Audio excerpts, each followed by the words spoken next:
ఆ రోజు హోటల్లో తప్పించుకున్నావు. నాగుపాము పగ నుండి తప్పించుకోవడం ఎంత కష్టమో ఈ భాను ఫిక్స్ చేసిన ఫ్రేమ్ నుండి తప్పించుకోవడం అంతకంటే కష్టం. You know why? First is my taste. Come on.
Hi Ravi, ఏమిటి ఇలా వచ్చావు? నువ్వు మా ఇంటికి ఎందుకు వచ్చావు? నేను మీ ఇంటికా? ప్రొద్దు నుంచి వీడియో చూస్తూ కూర్చున్నాను. అసలు ఇంట్లో నుంచి కదలండి. Have a drink. నిజం చెప్పు. ఓకే ఓకే ఓకే చెప్తాను. I tell you the truth. నిజం చెప్పడమే కాదు, అంతా కళ్ళ కట్టినట్టు చూపిస్తాను. ఇదిగో నీ భార్య నిజ స్వరూపం. నువ్వు ఫ్రెండ్ అన్న సానుభూతితో నిజం చెప్పలేదు.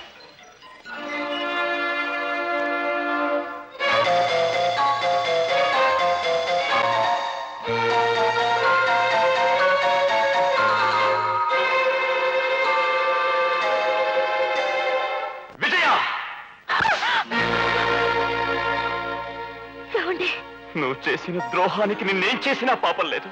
నేనేం చేశానండి? ఏం చేశానని నంగనాచిలా మాట్లాడకు. అసలు మీరు ఏం మాట్లాడుతున్నారో నాకు అర్థం కావడం లేదు. మాటలు నీకు అర్థం కావడం లేదు కదా? ఈ ఫోటోలు చూడు.